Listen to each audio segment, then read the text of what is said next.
Good evening, MoMonday. By a show of hands, how many in the room have ever had somebody close to them disappoint them? I thought so, because you're all older than 5. Isn't that how life is? People disappoint us. And we know this, and yet when it happens, it surprises us. It hurts us. And sometimes we hang on to it. What I'd like to talk to you about this evening, from the heart, is the power of forgiveness and love. My story, I'll take you back to when I was 6 years old. Not that long ago. I was 6 years old, and I was helpless as I watched my father brutally beat up my mother. I felt sick. I felt confused, and I felt helpless. And all I could do as I watched this, I knew it was wrong. And all I could do was promise myself that when I get older, I would get married and I would do it right. And that promise never left me. I'll just fast forward.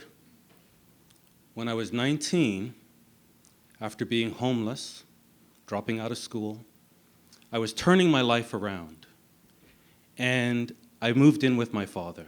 My parents had divorced, and I thought it would be a great opportunity to get to know him. So I moved in with him, we were living together, and I got my first report card. Remember, I'm turning my life around, I'm heads down, I'm focused. I get my first report card, straight A's and A+.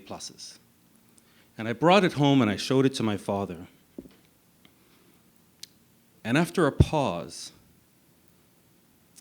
he looked up at me. And I was expecting him to say, "Well done, son, I'm so proud of you." Instead, he said, "Am I to fail and watch you succeed? I have a gun, and I will kill you." It's the last time I ever saw my father. I had to run for my life. My teenage years were full of emotional turmoil.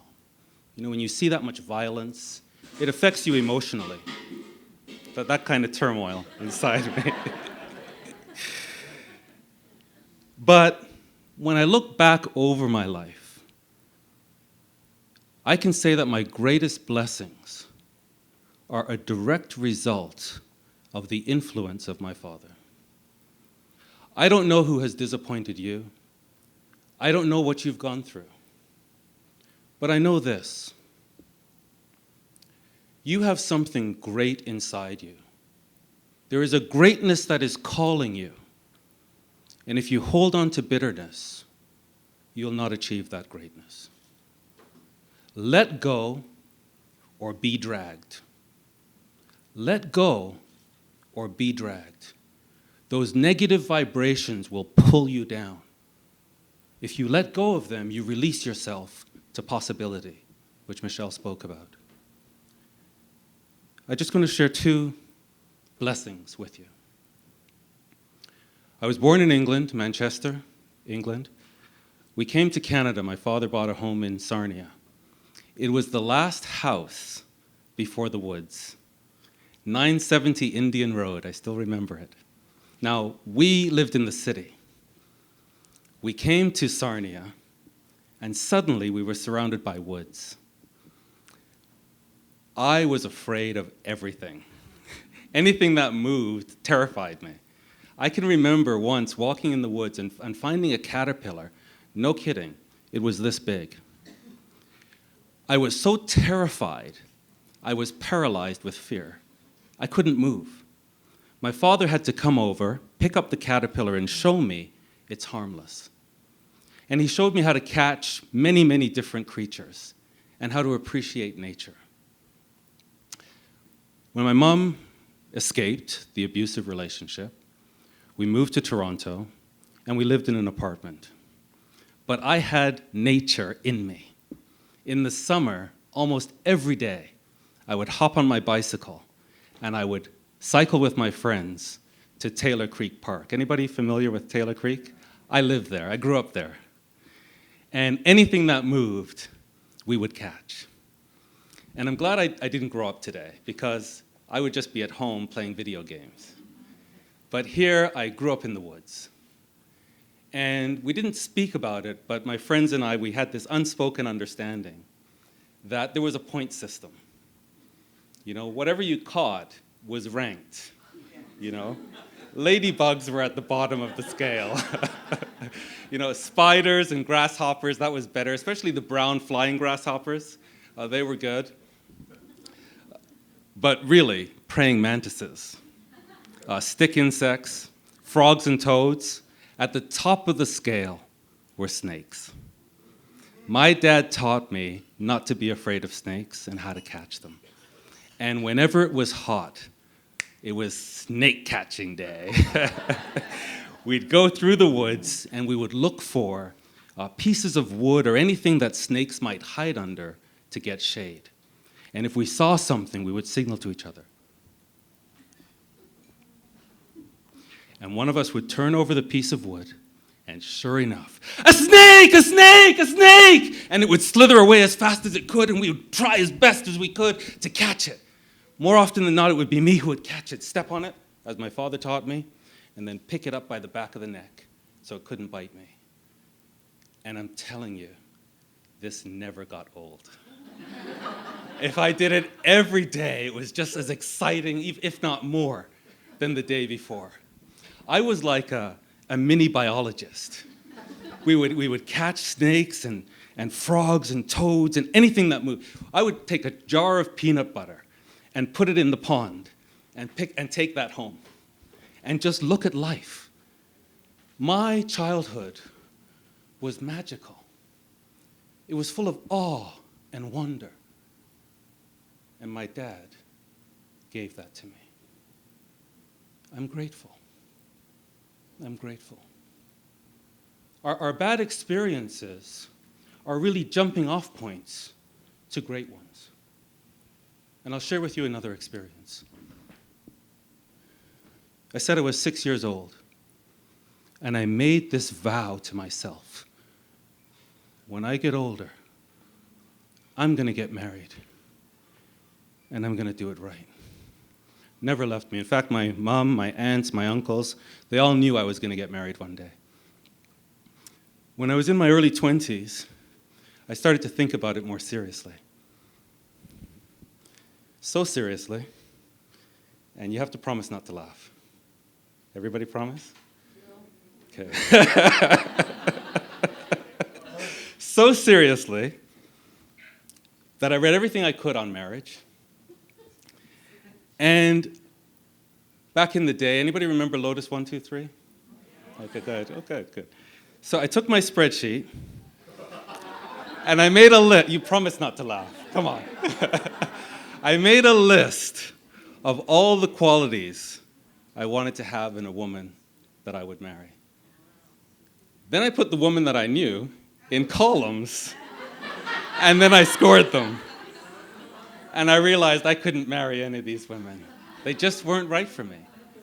And I knew I had to do this right. Years passed, and I started to get discouraged. And then it happened. I was at a church convention, and they put on a singles breakfast. And I walked into the room, and as soon as I stepped inside, I saw the most beautiful woman I had ever seen. And I just thought to myself, who is that? Well, I spent my childhood catching wildlife. This one wasn't going to get away.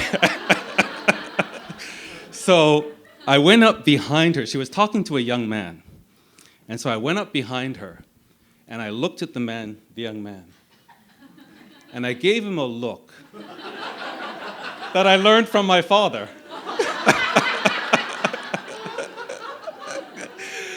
And he got up and excused himself. And I moved in.